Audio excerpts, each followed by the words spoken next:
Check, mic check, 1, 2. Yo, is this thing on or what? What is going on, everyone? Welcome back to another episode of the Platform Podcast. As always, I'm your host, Dex. If it's your first time tuning in, make sure you check out the previous shows on YouTube, Apple Podcasts, Spotify. Today, we got one of our buddies in town. He's playing at Barstool here in Nashville. From Florida, we got Landis in the house. Landis, how's it going, man? It's good, man. I'm waking up. I'm drinking some Red Bull, just getting ready for the night, you know? Finally getting the second wind here for the day. Oh, yeah. It's some 4-second wind. The Red Bull, the coffee, it's just like all starting to pile up. You got your fix of everything? It's getting me there. Yeah. Just an early flight, 7 a.m. I wake up at like 7 a.m., which for DJ time, that's like not sleeping at all, you know? So woke up super early, headed to the airport, and just came right here. Mm-hmm. And you haven't played in Nashville before? So first time playing in Nashville. I've been out here once or twice for like a writing session. Yeah. I did it at Warner. Mm-hmm. It was like they pair you up with a random writer.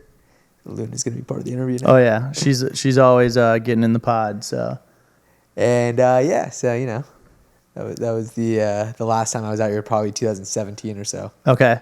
First time playing at Barstool out here, though. You've played at Barstool in Scottsdale. Yeah, so I played Barstool, Scottsdale, and then they have a couple like sister venues as well. One of them is called Fort Palm Beach, where I play at a lot in South Florida, and it's a cool spot, you know, small room, but Barstool is definitely a bigger room, and I'm looking forward to seeing what the vibe is tonight. Yeah, the bar here is dope. I really like the setup of it. Yeah, you haven't even probably been in it yet. I did a little, like, you know, some Instagram digging before. Yeah. No, I did a little recon when I was walking around the city. I like to undercover go into the venues before sometimes just to get a feel for what it looks like, from the crowd perspective and stuff. Okay. So yeah, it's nice because you have that upper mezzanine, and then people can kind of sit up there, and they have a downward booth angle of the crowd. Or so I'm curious if it'll fill up top also, or if usually does it fill up? Typically does, yeah. Okay. It's nice because most of the other bars here in the city are built upward like that, where it's 2-3 floors, and they'll kind of always do a live band on the first floor, and then you have DJs on the second floor or the rooftop, something like that. So it's a kind of getaway where, let's say you get sick of listening to the bands, you can pop up to the second floor. Yeah. Yeah, but I think so. Tonight I know they have like a live band country act before me. Yep. Which would be an interesting transition going from that to like house. They've got it down, man. But they said, they gave me the whole rundown. They're like, they're literally going to move the stage while I'm playing in the beginning to the front and center. Yeah, they literally will have the band packing up while they don't want any, you don't want any lag time between the two. They want to try to keep as many people in there as possible.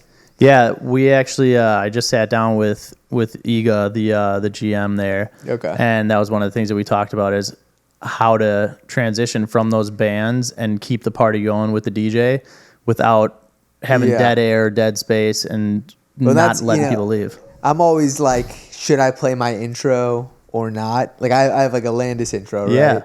With a countdown and all that stuff. Tonight's a probably not situation if I had to guess. Sometimes what I'll do is I'll play a couple tracks and then I'll mix into the intro a couple tracks so people know who the fuck I am. Yeah. You know? If there's no like LED wall.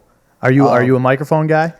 I don't love getting on the mic. I definitely have gotten like accustomed to it if I need it. You can definitely tell the crowds that need that interaction. And I will say, like, I think the energy picks up when you get on the mic a bit. Yeah. So I know Barstool, Scottsdale, they were like, hey, no mic, but is it mic here? Or? I haven't really been at the bar too much while DJs are playing because I'm typically DJing too. So I'm not really sure. I know Diesel plays there a lot, and I know he likes to work the mic, so I'm sure he's on the mic when he's at Barstool. I'll probably hop on a couple times. Yeah. It's definitely something that I've always been like not super comfortable with is getting on the mic, which is funny because like you're up there for hours, but like that's the thing I always get in my head about, like if I get the fucking countdown wrong or something. It's definitely it's an art because if you're on it too much, people hate it. Yeah, it should be interesting though because like I know it's a lot of people coming in, coming out and stuff. I'm in this weird area of my career where I'll play like artist shows, which are like Landis shows. People know me, know my music.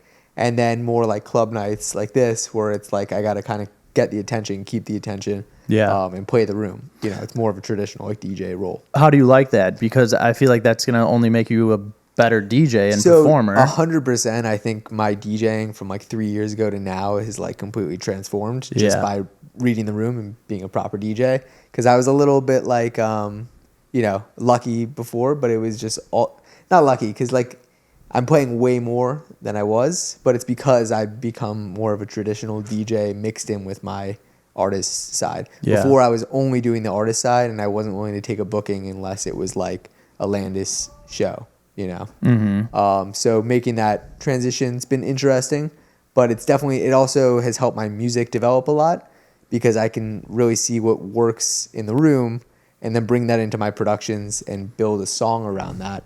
Whereas before I was just sitting in my room just trying to make music without any like live inspiration. Yeah. You know. Are you making a lot of remixes and stuff right now, or are you just mainly focused on originals lately? Yeah, it's been mainly originals. Yeah. I've done a couple remixes here and there. I think the last one I did, it was actually with a student from the academy that we run, Wired Sound Academy, and it was a remix of Kodak Black's Walk. Yeah. Plays out super well. And it was just like a curveball remix, right? Because like it wasn't like a huge track by Kodak Black, but like it's a cool vibe if you listen to it. Yeah. So that was the last one I did, but mostly original stuff is where I'm focusing. Yeah, I mean, we got a little bit of time, so that's some of the stuff we're going to get into. Talking about Wired Sound Academy, your guys' academy for DJing, music production. We'll talk about you as a producer. And then big thing that we want to get into is social media, marketing yourself, and how you are doing that, because I personally think that you do that very well. As far as your TikTok goes, Instagram Reels, that kind of stuff. Yeah. It's a grind. It's huge right now. I mean, you have to. Yeah. I think, like, I'm not going to lie. I don't love it. Yeah. If I were like in my pure happy place all day, it would just be making music, playing shows. The content stuff, it's a must right now. It's not like should we do it? It's like, if you don't do it, your music will not get out there. And you're missing out on a potential audience that wouldn't have discovered your music. So the way I view content is like, okay, first of all, what value is it adding to the person watching it, right? Because you always want to make sure it's engaging. It shouldn't just be like selfish, like, hey, check out me and what I'm doing, right? So is it funny? Is it teaching something? It should have one of those check boxes where it's adding some value to the person watching. And then how can you tie it in to your music, right? So like, the no request track that I did was a good example of like how you can use social media to pre-market a track, and then it helped the overall track like chart on Beatport. It was like number 3 on Tech House when it came out, because I did like a whole TikTok thing. Hey DJs, like if you're struggling with requests at the club, try this track. At the time that you released that was when all those Bad Bunny requests were blowing up. Yeah, so it was like kind of a joke thing, but like, I think the track still holds up. It still plays out super well. I got tagged in like a video from some guy in Australia like 2 days ago dropping it. So like, I think, it's like tying in like the like a little bit funny, but also making it into a really strong track that people want to listen to and enjoy. Is where you'll find some cool middle ground of succeeding with music right now. Yeah, and then you just had a track drop. So I had 2 tracks, drop today or yesterday. So it was last week. Last week it was on the 10th. Last Friday, or actually Thursday. So I fucked it up. Yeah. Usually it's almost on Friday, but for some reason the label released it on Thursday. It was on Hexagon, and Don Diablo's label, and it was called Young Wild Free. Kind of has very similar sample to Still Dre. Yeah, Dre. Yeah. Hope I don't get sued, but like, I love. Well, now that you're admitting that's what the sample is from. I know. So it didn't actually come from them. Yeah. The interesting thing is like I just I heard a guitar sample through Spice. I pitched it down, and then I double timed that sample. Yeah. And it started to sound like that, and I was like, oh, this is cool. Like to come up with it like, organically like that. So I'm guessing that's probably what Still Dre came from as well. It's probably a double-timed guitar sample. Yeah, because you listen to it and you can hear, like if you're familiar with that song, you can hear that sample, but it's definitely not like exactly it. No, it's a different key and everything. And it didn't actually come from that. It just I organically stumbled on it when I was like sample It digging. gives me like listening to that, and even like the previous song too, of like a foreign, like European, like Indian, Arabic kind of Yeah. like vibe to it. So a big thing I've been focusing on, you're talking about Flex on this, also Yeah, the Flex, one yep. that was on Chami's label Confession, which came out like a month ago. Yeah. So I've been in this thing, and I haven't really like publicly put together how I want to market myself doing it. That's why I'm just releasing the music. But before Flex on this was a track called Tokyo Trip with Martin Jensen. So almost all of my music, like not all of them, but a lot of them have like a specific area that's influenced. So yeah, that's on purpose. Like I'm right now, I specifically thought in my mind, this is probably the track that kind of like put it together for me it was called Puerto Rico. I dropped it maybe a year ago on Fresh Squeeze. Yeah. And it was like a regional track, right? So it had some like elements from like Latin house. This is before Latin house was like popping off. I'm not saying anything, but I was pretty early on the Latin house Not stuff. saying you did it or But, anything, yeah, but I was there. So, you know, I put that track out. It's done really well. And what I did was I hyper-focused like marketing to Puerto Rico. Like Yeah. I literally ran ads in Puerto Rico. I got a influencer who was like a Puerto Rican influencer to post with the track. And it worked really well. The track's almost at like 3 million streams now on Spotify. So I was like, all right, wait, this is cool. Like, because I'm always looking for inspiration, right? So what if I pick a region and then make a song around that region? yeah. And so then Flex on this has that kind of Arabic feel. It has like a Middle Eastern violin. The Young Wild Free track is a little more like urban, like hip hop. You know, so either region, time period, but some influence that's specific and feels like organic. And so that's where I've been heading with my music. Same with Tokyo Trip, had like it was like a Japanese pluck sound that was used in it. So that's a lot of like where my head's at with music. I have one that's not released called Cheeky Little Club Banger. It's like a British kind of UK rap style song. And you called it Cheeky too? Cheeky Little Club So the Banger. song fits too? Yeah. Exactly, yeah. Nice. So you know, that's where my head's at, and I think it's important to have a direction and kind of stick to it, and you know, not. So just how are you chuck when stuff you're out. when you're making these songs and you're trying to kind of get that direction fit to a certain region? Does that involve a lot of kind of studying the music in that region, or is that something that you've just kind of learned? Yeah, I mean, well, I do a lot of sample digging on Splice, right? So both Flex on this, Flex on this was a chopped up Middle Eastern sample, and then Tokyo Trip was also a chopped up sample that I found from it was a Japanese influence sample pack. So that's usually where I start right now, except for like, you know, I've been really into. I'm trying to think of, it's like UK grime stuff like that. Okay. I definitely am feeling that stuff right now, Yeah. and I think Skrillex just dropped a track today that's like that kind of feel. But you know, I like a lot of music from a lot of different regions, and I'm not specifically like what region should I do today. But if I stumble upon something that it kind of like starts to spark that, then I'll like start to lean into it. As far as, I mean, like you said, when you're just kind of going through and you stumble upon a sample, is that kind of when the production for the song starts, or Yeah. are you already starting prior to that where you're like So a little bit? I have like two ways right now.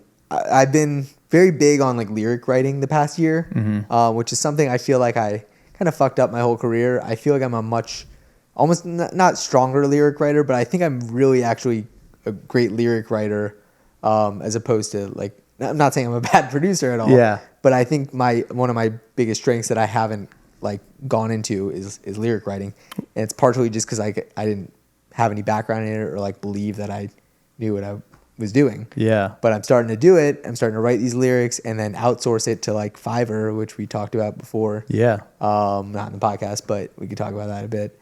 And the stuff is sounding great and it's getting signed. I have one track. It's signed to like a Sony sub label. So the full song or just the lyrics that you're full writing? song. Okay. Yeah, full song. But yeah, it has the lyrics I wrote for it in the song. Yeah. And from a singer that I found and stuff. And Tokyo Trip, also the one with Martin Jensen. So then I how wrote does the that work lyrics. as far as like publishing wise? Then are you getting paid? So it's awesome because, so yeah, I mean, well, the two tracks I just referenced are collabs. Well, no, so not the singer. There's actually like Tokyo Trip was with Martin Jensen. Yeah. Who helped with the production side. Yeah, who you collabed with. Yeah. So I usually just split that stuff 50-50 because I think that's fair. You know, when an artist is releasing with another artist. Yeah. But yeah, the vocalists. It's actually that's why I'm loving Fiverr is because they don't like really want to, you know, I don't know, get into the track. So they're just looking at it as like a flat fee. It's just a flat. Okay. So because they don't know where the track is going. Yeah. So you pay a flat fee.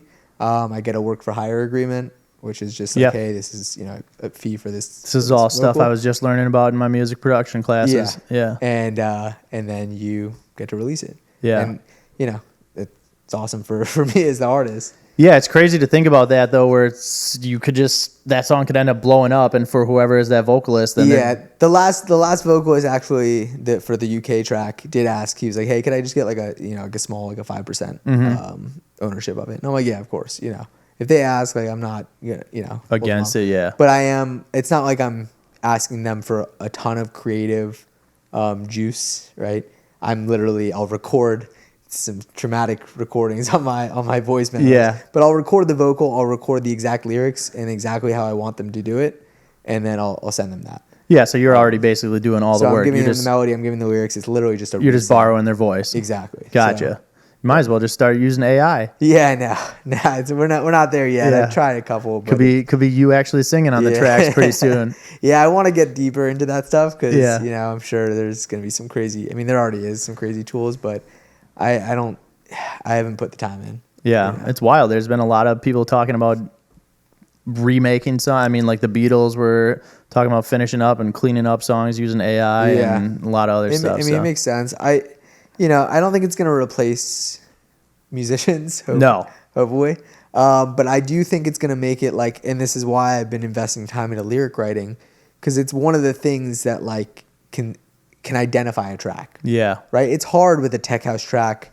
With not a lot of lyrics? Yeah, or a bass house track with not a lot of lyrics to be like, that's that track. Mm-hmm. You know, if you think about like Do It To It by A Craze or... Well, I mean, all I'm saying is it's all... The identity to these tracks, they're all lyric driven, right? Because you're not going to get your average person walking down the street being like, I know, just a super underground tech track by the beat.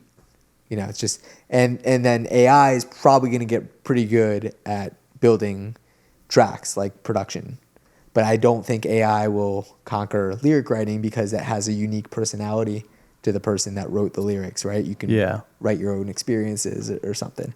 You know, even like the No Request song, like I wrote that from personal experience. I wrote all those lyrics, and it's just like I put myself in the scenario of the girl requesting the music and literally made a track around that. So, and that's how I'm writing my tracks now. It's what's the perspective of the person in the song, and what's it's a lot to think about, and it's got to be hard to do. But you said you kind of fucked up on it. Like, do you think you just fucked up as not getting into your writing skills earlier and focusing more on production? 100%. Okay. I think that if I had just like trusted myself and been like, you should like, because I did it for it was a track called Ain't Drinking Alone, which actually got on like New Music Friday, Spotify US when it came out, but then it completely tapered off for some reason. Okay. But I wrote a lot of the lyrics, and it was like kind of a little more personal, and it performed well. But after that, I think I got lazy with Splice, and just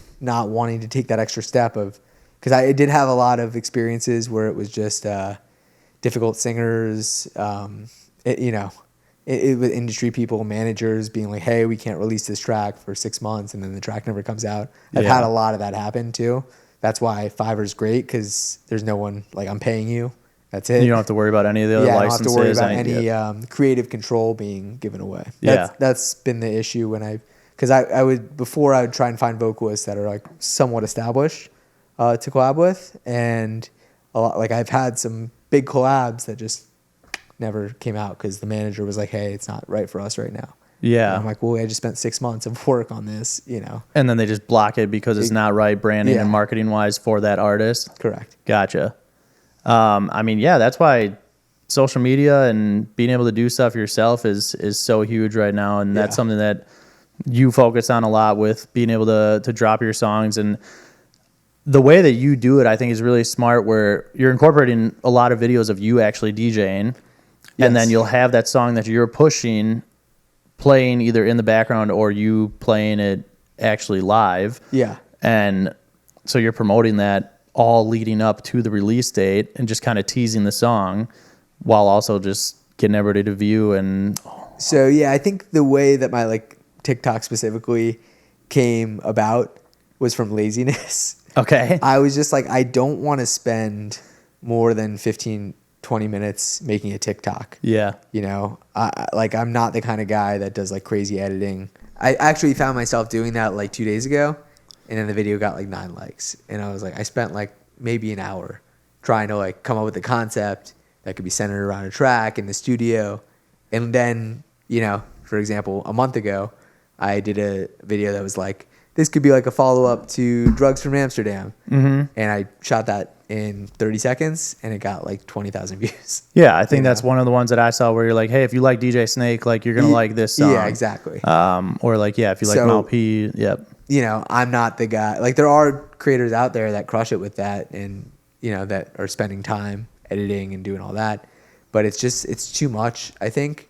And the advantage of being a touring DJ is you always have people capturing content for you, right? So I can get that content. Anytime I have a show, I try and connect with the videographer to just capture content. Then I'll go through that on my drop. I'll ask them to send it to me, send me the link, just the raw footage, go through the Dropbox, and then I do like voiceover stuff, or I do like, you know, a little cut up of like, you know, this was me playing a 5-hour set for the first time. Yeah. You know, and just actual stuff. Like, you know, I'm not selling anything, not being like, listen to my track, but it has to have some value. Like, you know, if you like DJ Snake, you might like this vibe, or I hired this violinist on Fiverr for $50. Yeah. And, you know, so what's the angle? And then how can I make it just easy for myself to put the content out there? Mm-hmm. Yeah. We talked about it a little bit earlier, just when we were grabbing lunch and stuff today, of being on social media and maybe even having to play a separate persona from who you really are just to brand yourself, where possibly other artists do that. Maybe they are just that way all the time, but as far as social media goes, I feel like that's something that you kind of have to do. I think like you play into a part, right? Mm-hmm. Like it's got to be in you. Right? Yeah. Like I can't think that like Summit is not actually like an animal, you know, just drinking and like he's got to have that part. It's in there, yeah. Or else he wouldn't be showing it on social media. True. You know, it comes from somewhere. So I think it's just leaning into the part of you that people will like be like, I want to watch that because it's funny or it's dope or it's crazy. Mm-hmm. You know, so what part of you is unique and what part can like capture the attention of people, and that's what you should lean into as your persona. I'm still trying to figure that out for myself. But I will say with like TikTok, you know, I was always like, I didn't love the way my voice sounded, right? Okay. And then I started doing these voiceovers because I got like a little bit of a higher tone. And I think that just caught people's attention because then my TikTok started getting like millions of views with these voiceovers because my voice is just like a little unique, right? And that worked for me, you know? Did it make you like more comfortable with your voice then after? Yeah. Or no? Well, yeah. I think I stopped. You know, maybe even the singing demo stuff that I've been doing. Also, yeah. They absolutely suck. But like, I don't feel like whatever. Fucking, if they judge me for my voice, like who cares? You know, it's kind of freeing yourself of that, like caring what people think of your persona or your looks or your voice or you know. But you should have some like vibe that you want to put out, right? Yeah. And so like my social vibe, I think is just like high energy, happy, you know, and that's it. And it kind of shows in my music and stuff, you know, whereas you have some artists that go like darker with their vibe or, you know, a little more artistic. I mean, I also think that you're very real on your TikToks and stuff too, of talking about like drinking and the stuff that comes with DJing, of the constant travel and lack of sleep and it's unhealthy habits, that kind of stuff. So. And it's real shit. Yeah. You know, it's like, I don't sugarcoat anything. 'Cause you know, I think people don't really know. They only see like we've been in for the past 15 years or so. It's been or maybe 10 years, like Instagram and stuff. It's such a catered thing that you've seen, Tiesto on a private jet, and like that's the life, right? You see what you want to see, But that's, or what that's they not the want you to life. see. They're not showing you the 8 hours that he traveled, the 3 hours in a minivan, fucking, before that. I mean, obviously now he's not doing that shit. Yeah. But you have to get there, right? You have to hustle and you have to grind. And so I'm trying to show the hustle and the grinding part of DJing. Yeah. Yeah. Hopefully I'll get to that Tiesto level around the private jet. What are you at right now? How many monthly listeners you got? It's almost at 500K. So that's awesome. Yeah, it teeters around there. Okay. And I realized it's like, I'm not stressing so much about like week 1, week 2 of a track. I'm seeing my tracks from like a year ago, like start to pop off. Really? I just had one that was, came out in 2022 and like came out, kind of tanked. It was getting like 800 listeners or something a day, which for my stuff isn't like amazing. And then now, out of nowhere, just started climbing. It's getting like 9,000 streams a day. What do you think the reason is? Do you figure anything out? Some algorithmic shit that I have no idea with Spotify, with the radio, the discovery. It has to do, I believe, with the popularity score that they see like people stumble upon this track and they like it. Yeah. And then it gets added into like more other people. All that comes from it being a good song. Mm-hmm. So you gotta like be like, okay, this is a good song. I should put it out. And now still, I did do some marketing stuff initially to get the track before, but then it like didn't do well. So I was like, I don't know if that helped or not. I ran like Facebook ads and stuff with it for like a month when it came out. But if you look at like the chart, it literally drops off completely. Yeah. And then just like maybe 3 months ago, Hexagon, because it's on my label Fresh Squeeze, which is a sub-label of Hexagon. It was like, hey, we noticed this track starting to do really well. I was like, oh, shit, okay. And it also happened with one of my Hexagon tracks, Hit the Flow. Yeah. And they let me know. They're like, hey, we see this, it's starting to peak. You're going to get like 10,000 streams a day soon. I don't know how they know, but they told me that. And that was like 3 years after it came out.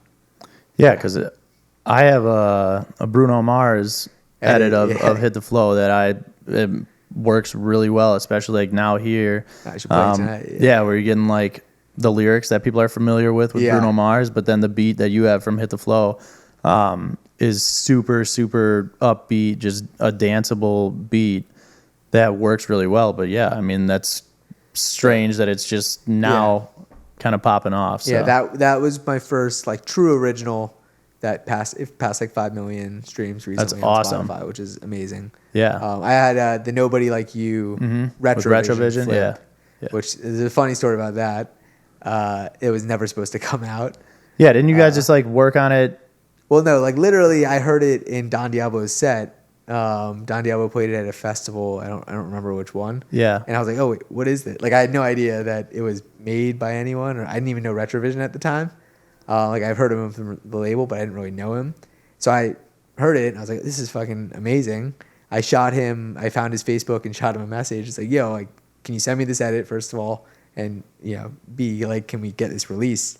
And he's like, I don't know. Like, let's ask him. And we asked the Hexagon guys, and they were like, oh, we don't know. We don't really usually do remixes. But I was like, no, this is fucking fire. Mm-hmm. And they're like, all right, let's give it a go. And they released it, and now it's almost at 13 million streams or some shit. I think it just passed 13 million streams. That's so awesome. So it's just like crazy, how stuff like that is that your most listened to? That for collab, yeah. And then your most listened to, what's your most listened to? Just you alone. Hit the Flow. Hit the probably, Flow. Okay. Yeah, with the 5 million. Yeah. And then Puerto Rico is getting up there, but Damn. I've had like I don't know over 10 tracks with over 1 million streams. So, okay. What's all in the works right now? Let's see. So I have that one that's coming on the Sony sub label. Mm-hmm. That's going to be in like November. Probably drop one in the next month or so on Fresh Squeeze. Okay. On my label. So the great thing about having my own label is I can be like, hey guys, let's just let's get one out there. Yeah. Because we're in like August, September. Like by November, everything shuts down with the music industry, and they really don't advise you to release music around like November, December.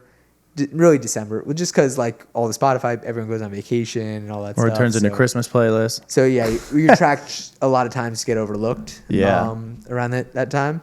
So I try and get it done by like November for like my last release. Yeah. Like I try not to have a track out in December. And there's a huge lag time with labels. So it's like, you know, if I send someone something right now, likely be 3 months, 4 months before it comes out. And I like to get music out there on almost a monthly basis. So I'll probably drop something on Fresh Squeeze soon. I got to remake a cover of Beggin'. Okay. Begging, begging you. Yeah, which that song was blowing up. Yeah, it's like a future rave one. Yeah. That's in the works, and we got a solid label that wants to release that. And I might have a collab with a big DJ that I can't drop just yet, but yeah. That's awesome. So yeah, whenever you were talking about prior of just like the process of what goes into actually getting a song released or like pitching it to labels and trying to get it out there and then getting rejected where they're just like, hey, like this isn't it right now, or there's so much that goes into it. It's frustrating, and part of the reason I started my own label, I mean, if you look at the top 5 tracks I have right now on my Spotify, I think at least 2 or 3 of them came out on Fresh Squeeze, on my own label, which A is amazing because, you know, royalty wise, I get paid more from that. I don't give up any ownership, and B, it just shows like you do it on your own if you market. Like I did market it, I did, you know, make content pieces, I did run ads, I invested some of my own money to get the tracks going. But then once that happens, and if they get the life of their own, then it's just like, you know, it's an income source, and then it's also like a kind of like pat on your own back, right? Yeah. No one else did it for you. You got that shit out there. You got it to almost like Puerto Rico is almost at 3 million streams without like a major label push. That's crazy. Because how long you've had Fresh Squeeze for 2 years now? So I'd actually like I was releasing stuff under Fresh Squeeze, just me. Probably like 4 years ago. Okay. And then maybe a year after that, Hexagon said, "Hey, you want to bring this in as like a sub label of Hexagon," which has been amazing because then they helped me get demos, sign new artists, and start to build it up as a proper label. Yeah, you talked about Don Diablo a lot, and you've got to play with him a couple times. Yeah, I actually have. I guess I can announce this. I'm playing with him November 4th at Dare Day Club, one of like my residencies. Okay. So that's gonna be really cool, and I'm trying to get on a couple other shows with him. So we'll see. But he's been an awesome mentor and someone that I really kind of want to emulate. You know, you never want to try and copy someone's artistic direction, but I really like the vibe he puts out and just his overall energy and what he's done with building a community is like the Hexagonians. Like it's amazing, honestly, if you really look at it. There's not many other artists that have that loyal of a fan base in the DJ world. And so I really respect that, and he's, you know, taking me under his wing a bit and, you know, helping me out with Fresh Squeeze, and then releasing a lot of my songs on his label. So I really respect that, man. I mean, he's a legend. So for him to actually do everything like that. And super genuine. Like I've met a lot of DJs, and, you know, I've been on support for a bunch of big guys. And like every time I talk with him, he's very personable. He like remembered that I have a baby recently. He's like, "How's your baby?" And, you know, it's crazy. I'm like, how'd you remember that when you're meeting? I don't even remember like the name of someone I met last week, but this guy remembers everything. So that's so awesome. I love hearing good stories about people that are in the that high up. Yeah, exactly. Because I feel like a lot of times, especially in the nightlife industry, you can run into people that are either they did blow up and they completely changed, or they just it goes both ways for sure. But yeah, I think the ones that longevity, I think they're more the people that nicer, are more genuine. You know, people want to work with them again. You know, if you at the end of the day, even if you're bringing people to the club, a promoter might not want to book you again if you're an asshole to their staff or, you know, give a really bad impression. You don't know if you're talking to the promoter's girlfriend or some shit and you're being disrespectful. That might be the last time you play there, and then that spreads like wildfire. I've dealt with that with booking people in the past and booking different artists. Yeah. You know, you should never treat someone. Like there's no point to it. A, and just B, it's not good for your career. It's something that's going to happen. So, but hopefully not with you or anyone else. So when you blow up, Don't come back around and be a dickhead to anyone. I don't think. Yeah, I don't think I'll ever be like that. Honestly. No, because I've also been. I think maybe it happens to some people that get it too quickly. Yeah. You know, because they're like just so used to everyone kind of kowtowing to them. Mm-hmm. But when you've been in it for like me for a while, you know, you appreciate everyone and you know appreciate the opportunities. Even now, like to be touring every weekend is amazing. Yeah. You know, this is what I wanted 3 years ago, and now I'm here. I mean, yeah, you got a pretty stacked schedule, playing Barstool tonight and then coming back here in a couple weeks, but then all over Florida, and then what else you got lined up? So right now, I think I'm out to like almost October. Like I'm 2 months out of bookings every weekend. I got one that I just locked in at the Grand Boston. Yeah, which is a venue I wanted to play at for a while. That's going to be in October, and it's like a boiler room style set. So that's going to be sick. Have you played a boiler room style yet? I have not. Okay. So I'm super excited for that. Hopefully they'll have a lot of content people there too, because that seems like it'll be a fun one to They usually do, because I feel like, I mean, Rivas plays there all the time, and then a bunch of the other Boston guys. I'll see like Danger Zone go there, Crespo goes there. And I mean, from their Instagram, they always have amazing, really, stuff. Really good content. But I think it's probably going to be a set that I record and Landis boiler room style set. Yeah, and upload it. Some you can put up on like YouTube or something like that. Yeah. And then a lot at the Hard Rock. Like I said with Don Diablo, I'm playing there. Scottsdale, Arizona, another Barstool gig. So busy. Talk branding wise for you. You got the sunglasses on. Always. That's something you started doing when? Probably about 3 or 4 years ago. Also with Fresh Squeeze, it kind of like happened in match with the oranges. Yeah, exactly. You know, and I think it's important to have something that people are like, oh, you're that guy. Mm-hmm. As stupid as sunglasses are, it's an identifier, and it helps people recognize me when I play a show. Yeah. And it makes it so I don't always have to get on the mic. Be like, this is Landis. People are like, oh, that's Landis. They see the sunglasses right away. I saw the socials. I see the sunglasses. That's Landis. Yeah, because we were talking about other people that kind of always run that same thing, whether it's a sunglasses, a hat, having a certain hairstyle, mustache, something like that. Where like Valentino Khan literally branded his mustache. He shaved it off recently. Don Diablo is doing like the mustache now. That's part of their branding. Yeah. And I think it's really important if you want to be a DJ of that tier where people are recognizing you when you go out, then you should have something that people would recognize easily. Mm-hmm.